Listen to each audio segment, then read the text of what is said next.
IELTS reading main test. এই main টেস্টে আমি কি প্রথম ট্রু ফলস দিয়ে শুরু করব নাকি ম্যাচিং দিয়ে শুরু করব, প্যাসেজ 1 আগে স্টার্ট করব নাকি প্যাসেজ 2 আগে স্টার্ট করব নাকি প্যাসেজ 3 আগে স্টার্ট করব, শুরু থেকে শুরু করব নাকি শেষ থেকে শুরু করব, কোনটা করব? এই ধরনের অনেক কোয়েশ্চেন যদি আপনার মাথায় ঘুরে থাকে যে আইএলস রিডিং এর যে মেইন টেস্ট আছে, রিডিং পার্টটা আমি কিভাবে হ্যান্ডেল করব, এগুলো যদি আপনার মাথায় ঘুরে থাকে তাহলে আজকের এই লেসনটি শুধুমাত্র আপনার জন্য। একটু কষ্ট করে ভিডিও শেষ পর্যন্ত থাকতে হবে। আজকে আপনাদেরকে একদম হাতে কলমে দেখিয়ে দেওয়ার চেষ্টা করব, কিছু ইফেক্টিভ টিপস শেয়ার চেষ্টা করব যেগুলো আপনাদেরকে পরীক্ষার সময় হেল্প করবে।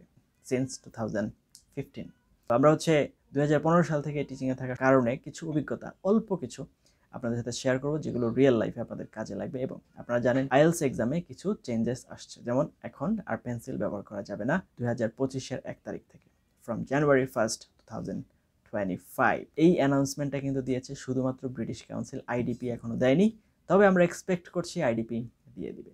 আপনি যদি 24/7 আমাদের সাথে কানেক্টেড থেকে আইএলস প্রিপারেশন নিতে চান, please like our Facebook page and join our Facebook group, সেগুলো লিঙ্ক ভিডিও ডেসক্রিপশনে দেওয়া আছে। আর আপনি যদি আইএলস মক টেস্ট দিয়ে নিজেকে যাচাই করতে চান, you can contact with us. আমাদের সাথে কন্ট্যাক্টের ডিটেলস আপনি ভিডিও কমেন্টে পিন করা অবস্থায় পেয়ে যাবেন। এবার চলুন কম্পিউটার স্ক্রিনে এবং টোটাল জিনিসগুলো দেখিয়ে নিয়ে আসি। রিডিংয়ের সময় আপনি কিভাবে বিষয়টাকে হ্যান্ডেল করবেন, কোনটা আগে করা ভালো কোনটা পরে করা ভালো।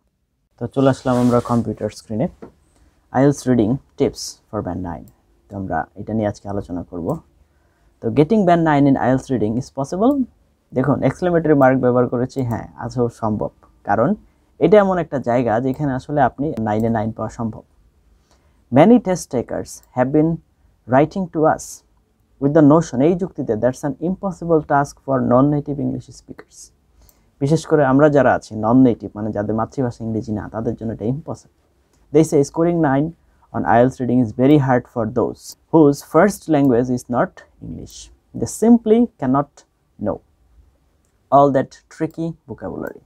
Of course, you will encounter some unknown words on the IELTS reading test, but you shouldn't worry, it's completely normal. দু একটা মিসিং হতেই পারে। The main goal of IELTS reading is to test your ability to understand what you have read. So even if you don't know some words, it's okay, as you can guess their meaning and still get band 9. কারণ আপনি যে আনসারটা দিচ্ছেন, আপনাকে তো এটা জিজ্ঞেস করা হয় না যে আপনি এটা কিসের উপরে ভিত্তি করে দিয়েছেন, আপনার আনসার সঠিক হলেই হলো। Ridiculously, most of the test takers lose marks. কেন মার্ক হারায়? Not because of lack of knowledge, নলেজের জন্য না, but because of making very simple mistakes. That is why this guide we have gathered 10 IELTS reading tips that will really help you to get in high score in IELTS reading। তো আশা করি আপনারা বুঝতে পেরেছেন আজকের লেসনে কি হতে যাচ্ছে। Skim over and watch for the answers.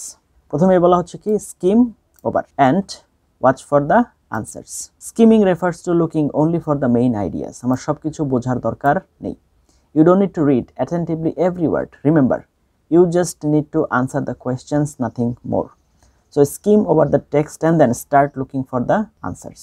Answer খুঁজুন, সম্পূর্ণটা বোঝার দরকার নাই। Number 2, watch your time. Don't forget you have only 60 minutes to read 3 text. যদি আপনার জেনারেল ট্রেনিং হয় তাহলে টেক্সট হবে 5টা, একাডেমিকের হলে 3টা, and answer 40 questions. You won't get additional time for filling your answer sheet. Answer শিটে তোলার জন্য কিন্তু আলাদা কোনো সময় পাওয়া যাবে না। So make sure manage your time properly. Now tip number 3, is your spelling correct? Check your spelling before writing your answer on the answer blank. You will get 0 points for the answer if it's spelled incorrectly. Suppose আপনি answer খুঁজে পেয়েছেন, তারপরে যদি সেটার বানান ভুল লেখেন তাহলে কিন্তু আপনি এখানে কোনো মার্ক পাচ্ছেন না। নাম্বার 4 খুব ইম্পর্টেন্ট, এটা আমার personally favourite, keep the order. Remember that the questions follow the order of the text in most cases. So the answer to question 5 will come after answer question 4 and so on. তার মানে আপনি keep the order maintain করার চেষ্টা করেন। ধরেন এখানে যেটা হলো 1, 1-এর পরে 2, 2-এর পরে 3 এভাবে আসবে। সাপোজ এখানে একটা পেয়েছেন, তারপরে এখানে আরেকটা পাবেন, এইভাবে। তবে কিছু আছে চেঞ্জ করবে, তবে কাছাকাছি থাকার সম্ভাবনা বেশি। নাও নাম্বার 5, আন্ডারলাইন। অবশ্যই হাইলাইট করবেন। When you skim over the text, underline the most important phrases. It will help you to save time when you will search for answers. তার মানে অবশ্যই হাইলাইট করবেন, হাইলাইট করাটা খুব জরুরি।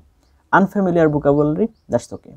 Do not worry if the text seems unfamiliar to you or you don't know some words.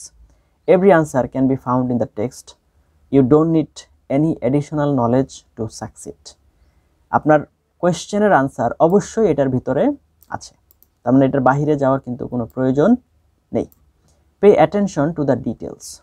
Look thoroughly through the text. Any special features such as capital letters, underlining, italics, figures, graphs and tables are likely to matter. যদি কোনো detail দেখতে হয়, look thoroughly through the text. Is any special features, সেগুলো কি capital letters যদি থাকে, underlining কোনোটা যদি থাকে, ইটালিক্স যদি থাকে, ফিগার্স থাকে, গ্রাফস থাকে, টেবলস থাকে, আর লাইকলি টু ম্যাটার, এগুলো ইম্পর্টেন্ট হতে যাচ্ছে। এরপরে হচ্ছে no blanks boxes, answer all the questions if you are not sure in the answer, মানে কোনোটা ফাঁকা ছাড়বেন না। You don't get penalty for wrong answer, so try your luck and write the most probable answer, যেটা আপনার কাছে মনে হয় সেটা লিখে দেন। এরপরে হচ্ছে cross out the wrong answers, if you saw answer that you are sure is wrong, cross it out, this way you won't get confused and save your time.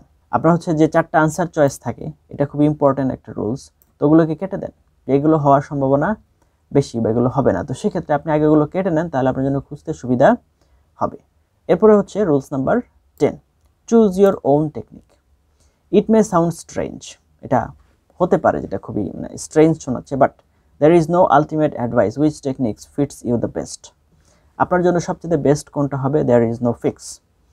You should choose yourself how to search for right answers and what to do first. Read questions or text. A lot successful candidates prefer to read the text first and only then answer the question, but some say it's better to do the other way. Practice doing IELTS reading samples to determine which techniques fits you more. তাহলে এই যে 10টি technique আপনারা যদি ঠিকঠাক মতো follow করেন, তাহলে আশা করা যায় যে আপনারা হচ্ছে IELTS রিডিংয়ে ভালো করতে যাচ্ছেন। পরীক্ষার সময় এই রুলসগুলো অবশ্যই আপনারা খেয়াল রাখবেন এবং খুব জরুরিভাবে আপনাদের খেয়াল রাখাটা দরকার এবং রাখতে হবে। So please be careful on this portions on your exam. ততক্ষণ পর্যন্ত আমাদের সাথে ছিলেন, সবগুলো রুলস রেগুলেশন আপনাদের সাথে শেয়ার করলাম, আপনারা দেখলেন, বুঝলেন এবং জানলেন। একটা কথা আছে, আপনি জানলেন কিন্তু মানলেন না, তাহলে কোনো কাজ হবে না। তো আপনাদেরকে বললাম সেগুলো জিনিসগুলো জানুন, বুঝুন এবং সেগুলোকে প্রয়োগ করুন, তখনই আপনার এটা দক্ষতায় পরিণত হবে। আপনি জানেন, এটা আপনার নলেজ, কিন্তু দক্ষতা না। দক্ষতা তখনই হবে যখন আপনি রেগুলার প্র্যাকটিস করবেন। So do regular practice.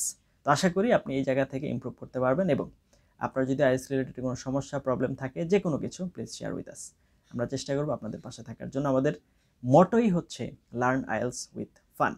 আপনি আইএলটিএস শিখুন মজার সাথে, আনন্দের সাথে, এবং আইএলটিএস প্রিপারেশনটা আপনি এই টার্গেট করে নিন, সেটা হচ্ছে যে আপনার আইএলটিএস প্রিপারেশনের সাথে সাথে আপনার ইংরেজির যে দুর্বলতা যা আছে সবগুলো যেন এখান থেকে রিকভার হয়ে যায়। লাইফের জন্য আর কখনো এটা নিয়ে পিছনে ফিরে তাকাতে না হয়। Thank you for watching until now. Let's meet in some other video. Till then, have a nice time. Assalamu alaikum wa rahmatullahi wa barakatuh.